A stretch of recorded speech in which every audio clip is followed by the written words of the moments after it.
सौतेली माँ के गैर इंसानी सलूक का शिकार एक और मजलूम बेटी शमीम आफ्ताब, उम्र 19 साल, सकना गुजरांवाला। शमीम पर क्या बिप्तान पड़ी और बाप की बेटी से लाताल्लुकी ने क्या गुल खिलाए, जरा सुनिएगा। मैंने मैट्रिक किया है। आगे पढ़ने को दिल नहीं चाहा, पढ़ाया नहीं गया। मैं 3 साल की थी, भाई मेरा 5 साढ़े 5 साल के थे, तो मेरे अब्बू ने मेरी अम्मी को तलाक दे दी और मेरे अब्बू ने दूसरी शादी कर ली।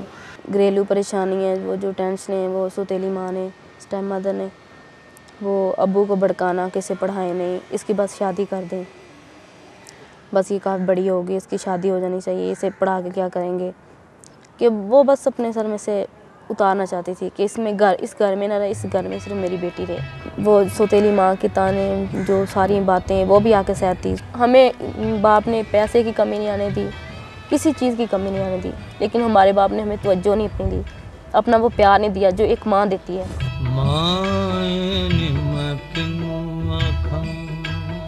माँ का क्या, उन्होंने बाप का भी नहीं प्यार दिया। नहीं, कभी उन्होंने ख्याल नहीं किया कि कभी ख्याल, घर में आते थे हमें पता नहीं चलता था हमारा बाप कब आया और कब गया। शिकवा करती थी आप कभी उनसे? नहीं। क्यों?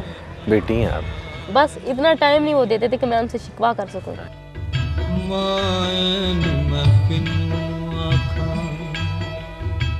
बात यहाँ खत्म नहीं होती, बल्कि यहाँ से शुरू होती है।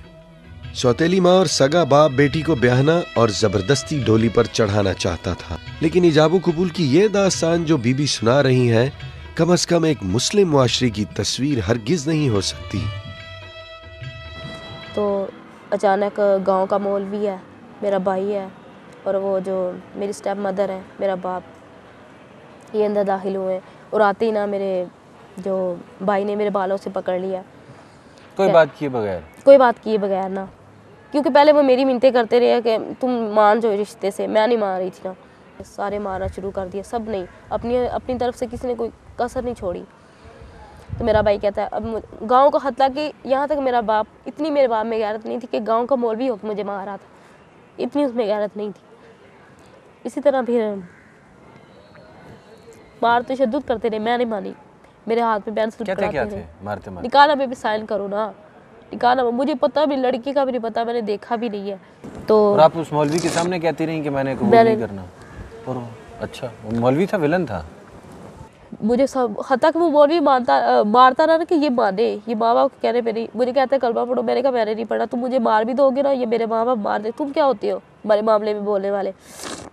मेरा चेहरा पहचाना ही नहीं जा रहा था कि ये मैं हूँ, मेरी आंखें नहीं खुलती थी।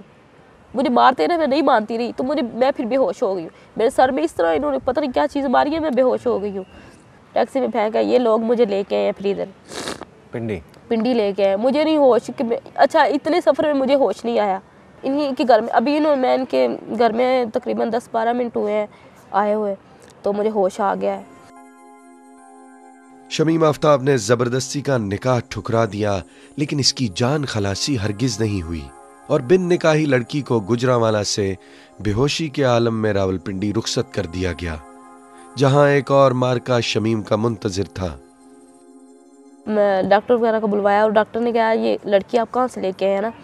फिर अच्छा, वो तो इंजेक्शन लगा के चला गया ना, तो कोई फ़र्क नहीं पड़ा। जब तो बाद में उस लड़की की माँ आई है कमरे में, कहती है कि तुम हमारी बहू हो। मैंने कहा मैं तुम्हारी बहू किस तरह बन गई जब मैंने निकाह नामे पे दस्तखत ही नहीं किए, ना इजाबो कबूल किया, कुछ भी नहीं। मैं कह रही हूँ मैं बेहोश हूँ, तो मुझे मार के फेंक के भिजवा दिया। उसी दिन फिर उन्होंने मेरे पाँव में जंजीर डाल दी ना।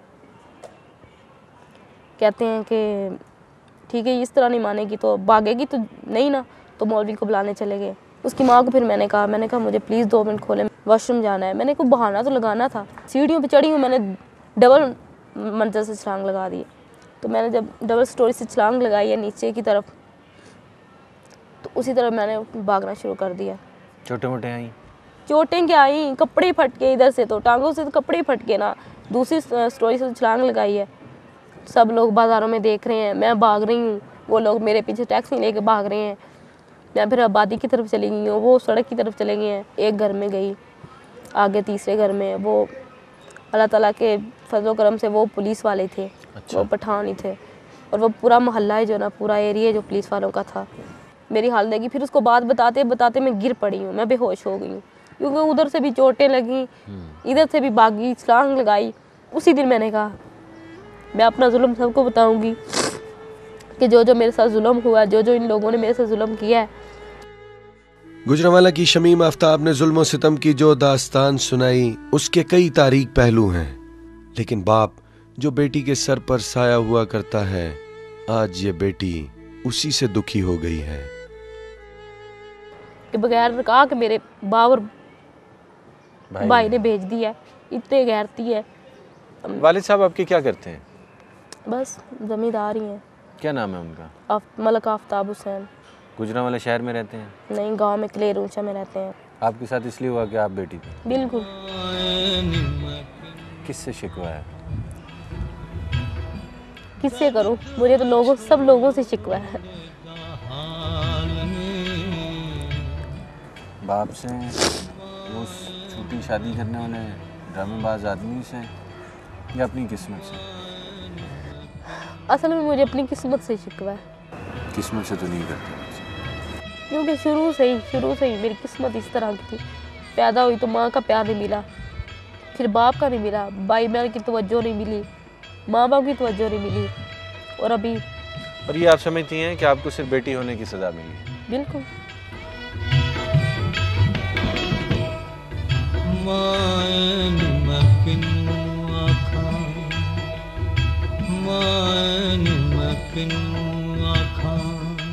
दौरे जाहिलियत में बेटियों को जिंदा दफना दिया जाता था। कबूल इस्लाम के बाद एक नौ मुस्लिम अरब ने इकरार किया कि एक बार वो अपनी बेटी को जिंदा दबाने के लिए खड्डा तैयार कर रहा था कि इस दौरान उसके कपड़ों को मिट्टी लग गई। बेटी ने बाप के मैले कपड़े देखे तो अपने नन्हे हाथों से उसके कपड़ों को झाड़ने लगी। इसके बावजूद रिवायात में जकड़े हुए उस बाप ने उस बेटी को जिंदा दबा दिया। बेटियों पर तशद्दुद और उनके साथ ज्यादती दौरे जाहिलियत की बदतरीन मिसाल है। बेटियों पर रहम कीजिए ताकि हम पर भी रहम किया जा सके। Just take good care of yourself always. अल्लाह हाफिज़।